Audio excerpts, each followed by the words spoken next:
मेरे सभी सम्मानित किसान भाइयों और मेरी बहन बेटियों, आप सभी को मेरी तरफ से दिल और आत्मा से राम राम, जय श्री राम।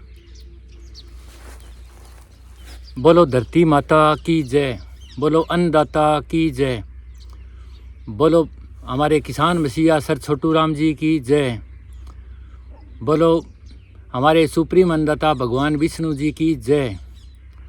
विष्णु विष्णु तू भण रे प्राणी, विष्णु विष्णु तू भण रे प्राणी, विष्णु विष्णु तू भण रे प्राणी। किसान भाइयों, आज हम हमारी इस 19वीं किसान सभा में जो चर्चा करेंगे वो ये है कि आज मैं आपको मेरे दिलेर और बहादुर कौम को अपना स्वरूप दिखाने के लिए और स्वरूप जगाने के लिए चर्चा करूंगा, ताकि आपको आपकी शक्तियां दिखाई देने लग जाए। आप निंद्रा में हो, आप होश में हो, इसलिए आपकी शक्तियां आपको नज़र नहीं आ रही है। मैं एक कहानी के माध्यम से ये आपको बताने की कोशिश करूंगा, आप ध्यान से सुनना। एक बार एक बहुत भला और अच्छा राजा हुआ करता था। वो राजा अपने राज्य में रात को सादे भेष में एक आम आदमी बन करके और गांव-गांव में गली गली में घूमता था और ये पता लगाता था कि राज में क्या चल रहा है, क्या लोग उसे पसंद करते हैं या नहीं करते, या कोई उनके परेशानी है।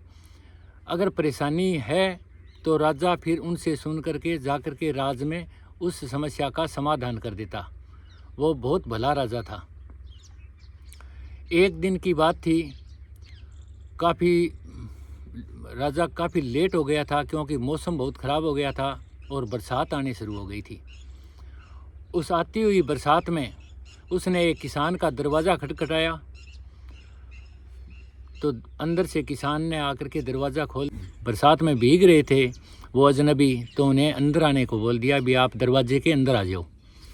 वो अंदर आ गया, आकर के बैठ गया। उसके 2-3 बच्चे थे, उसकी धर्मपत्नी थी, पूरा परिवार था उस किसान का। तो उस अतिथि ने, जो वो आम आदमी बनकर आया था, वो कहने लगा कि मैं भूखा बहुत हूँ, काफ़ी समय से निकला हुआ हूँ और बरसात शुरू होने के कारण मैं वापस अपने घर जा नहीं सका। मैं बहुत ज़्यादा भूखा हूँ, मुझे खाना खिला दो तो बड़ी मेहरबानी होगी। अब वो गरीब किसान था, उसके पहले ही 3 दिन से उसके ना बच्चों ने कुछ खाया था, ना उसकी धर्मपत्नी ने खाया था, ना उस किसान ने खाया था। वो 3 दिन से भूखे थे। अब अतिथि ने ऐसी मांग कर दी भी मुझे आप खाना खिला दो तो आपकी बड़ी मेहरबानी होगी। अब वो किसान सोचने लगा भी क्या किया जाए, तरकीब सोचने लगा। उसके सामने एक दुकान थी, उस दुकान के अंदर उसने सोचा चोरी कर लेते हैं।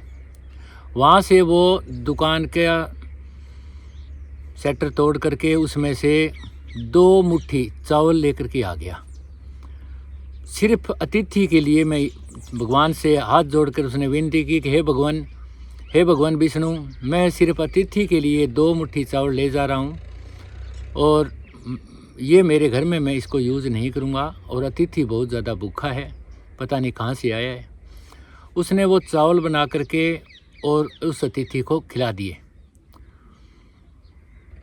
थोड़ी देर बाद में बरसात बंद हो गई तो वो अतिथि वहाँ से निकल कर के अपने राजमहल में चला गया था। वो उस नगरी का, उस राज्य का, उस देश का राजा था। अब सुबह हुई तो सेठ ने, दुकानदार ने जा कर के राजा के पास शिकायत दर्ज करवाई कि रात मेरा अनाज चोरी हो गया है और चोरी करने वाले का लगभग मुझे पता है। वो सामने वाला किसान है, क्योंकि CCTV कैमरे में उसने देख लिया था। राजा ने दरबार लगाया, दरबार में बुलाया, किसान को बुलाया और उस दुकानदार को बुलाया किसान ने जाते ही अपना गुनाह कबूल कर लिया, अपना जुर्म कबूल कर लिया और राजा से हाथ जोड़कर बोला कि वो चोरी मैंने की थी और वो 2 मुट्ठी चावल चुराए थे। वो चावल मैंने, एक मेहमान मेरे घर आए हुए थे, वो भूखे थे, तो मैंने उनको वो खाना खिलाया था। उस 2 मुट्ठी चावल के एक भी दाना या एक भी निवाला मेरे किसी भी परिवार के सदस्य ने, मेरे परिवार के सदस्यों ने और मैंने एक भी निवाला ग्रहण नहीं किया, क्योंकि हम चोरी का माल खाने वाले नहीं हैं। हम किसान हैं, हम अन्नदाता हैं, भूख प्यास सह लेंगे लेकिन चोरी का नहीं खाएंगे। लेकिन अतिथि के लिए मजबूरी में मैंने ऐसा किया था। तो राजा को मन ही मन बड़ा दुख हुआ। राजा ने बड़ी सभा में ये कहा कि वो रात जो आपके पास अतिथि गया था, वो अतिथि तो मैं ही था और मैं ये देख रहा था कि लोगों की क्या तकलीफ़ है, क्या दुख दर्द है।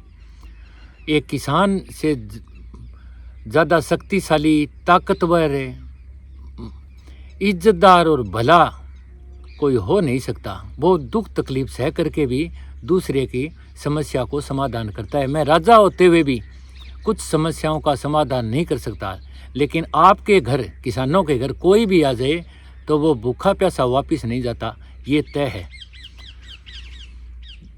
राजा ने उनकी बात सुन करके दुकानदार को खड़ा किया कि हाँ भी भाई बोलो दुकानदार, आपके यहाँ चोरी इस किसान ने की है, इसने कबूल कर लिया है, तो आपने देखा था कि इसको चोरी करते हुए? तो उसने कहा मैंने CCTV कैमरे में देखा था जी, इसी ने 2 मुट्ठी चावल चुराए थे, मैंने अच्छी तरह से देखा है। तो राजा बोले, ओ सेठ साहूकार है, तेरे को 2 मुट्ठी चावल चोरी होते हुए दिखाई देते हैं। इस गरीब ने, इस किसान के बच्चों ने और किसान के परिवार ने, खुद किसान ने 3 दिन से खाना नहीं खाया, ये आपको दिखाई नहीं देता क्या? सिर्फ अपने अपने मतलब के लिए जीते हो। इनके घर कोई भी जाए तो ये खाना देते हैं और आप इस तरह से व्यवहार कर रहे हो, तो कैसे काम चलेगा? ये तो गलती है जी। दुकानदार बोले ये तो सही बात है जी, आपकी सही बात है जी। सही बात नहीं है, लेकिन लोग आज जो है पूरा सिस्टम केवल मात्र किसान वर्ग को छोड़कर सभी वर्ग अपने स्वार्थ के लिए ही काम कर रहे हैं। बाकी किसान ही एक ऐसा है जो दूसरों के लिए भी अपना कुर्बानी देता है, त्याग करता है। इतना कहने के बाद राजा ने दुकानदार को सभा से जाने के लिए बोल दिया कि आप जाइए और थोड़ा सा ख्याल रखो कि समाज के सभी वर्गों को यहाँ जीने का अधिकार है। केवल मात्र किसान मरता रहे और बाकी आप ऐसो आराम करते रहो, ये ठीक नहीं है। चोरी इनकी गलत है, जिसमें हम सबसे पहला गुनाहगार मैं हूँ कि मैं वहाँ जा कर के इनके आगे गिड़गिड़ाया भी, मैं भूख से मर रहा हूँ, भूख से तड़प रहा हूँ, इन्होंने भोजन की व्यवस्था की। दूसरा गुनहगार आप हो, आप जानते हुए भी ये इतना तकलीफ़ में है और गरीब है, तो 2 मुट्ठी चावल के लिए शिकायत करने आए हो। किसान की मदद करनी चाहिए थी। तो ये कह कर के राजा ने दरबार से उन्हें जाने के आदेश दे दिए भी आप जाओ, दुकानदार साहब घर जाओ अपने। और उस किसान को उन्होंने अतिथि की सेवा निष्ठा से प्रसन्न होकर के 5000 स्वर्ण मुद्राएं दे दी। उस समय 5000 स्वर्ण मुद्राएं बहुत होती थी। किसान अपने घर आ गया। अब वो किसान तो अपने घर आ गया, हम किसान तो वहीं बैठे हैं। थोड़ा गौर करके समझना किसान भाइयों, समझो बात को। आज भी हमारे किसान कौम के हर किसान के घर, हम घर आए भूखे आदमी को अन्न पान करवाते हैं, भूखा नहीं जाने देते या भूखा नहीं सोने देते। चाहे हमारे घर में कितनी दुख तकलीफ हो, हमारे घर में कितनी ही कमी हो, लेकिन मेहमान जो आए उसको हम भूखा नहीं जाने देते, ये क्लियर है। लेकिन इन अफसरों के घर, बनियों के घर, दुकानदारों के घर या व्यापारियों के घर आप जाओ, रोटी नहीं मिलेगी, होटल के लिए पैसे दे देंगे, होटल पर खा लेना ये बोल देंगे, होटल से मंगा दूंगा ये कह देंगे, लेकिन इनके घर में खाना नहीं मिलेगा। हमारे को आए हैं बड़े धनवान और अमीर बनने के। किसान भाइयों, किसानों से अमीर और धनवान कौम धरती हिंदुस्तान में तो कोई हो ही नहीं सकती। मैं पहले दिन से कह रहा हूँ, और आने वाले समय में अगर आप जाग गए, आप समझ गए मेरी बात को, तो आपसे धनवान और अमीर कोई हो ही नहीं सकेगा। ये फाइनल है। निंद्रा और बेहोशी में सोए मेरे किसान साथियों, आप समझो मेरी बात को, समझो, समझने की कोशिश करो। थोड़ा आराम से समझेंगे, धीरे धीरे धीरे धीरे। वीडियो तो सुनना है घर में बैठे बैठे, उसमें तो कोई तकलीफ नहीं होती। और जो वीडियो आपको अच्छा लगे उसे आगे थोड़ा शेयर कर दो, ताकि हमारे दूसरे किसान भाई समझ लें। जब कोई तहसीलदार है आपके घर आए, तहसीलदार या तहसील का कोई और अन्य कर्मचारी आपके घर आए, तो हम रंग लगा देते हैं उनकी सेवा में।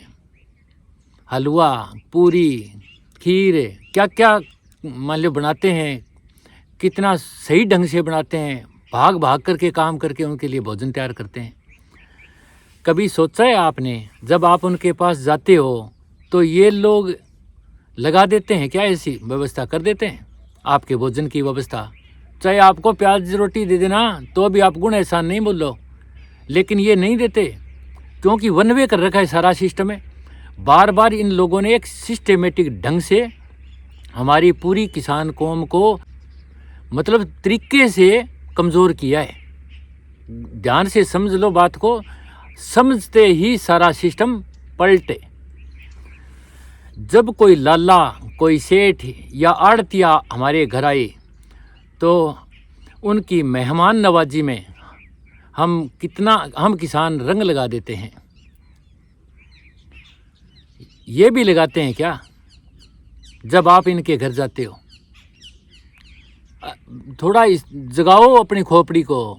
हम कोई मंगते भिखारी थोड़ी हैं, हम किसान हैं, हम स्वाभिमानी हैं, हम बहुत महान हैं।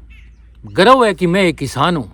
मुझे बहुत बड़ा गर्व है कि मुझे भगवान ने किसान के घर भेजा है। कोई तो मेरे अंदर क्वालिटी देखी होगी भगवान ने, इसीलिए यहाँ भेजा है, और मुझे फक्र है कि मैं एक किसान हूँ। जब कोई नेता हमारे घर आए तो हम उनकी मेहमान नवाजी में कमी नहीं रहने देते, उनके आगे पीछे चमचों की तरह भागते हैं। क्या हम में से या कि आप वहाँ जाते हो तो क्या वो नेता लोग भी आपकी उतनी इज्जत करते हैं क्या, जितनी वो हमारे घर आते हैं हम करते हैं, उतनी इज्जत करते हैं क्या? बोल कर भी राजी नहीं होते, गेट पर खड़े खड़े इंतज़ार करके वापस लौट आते हैं।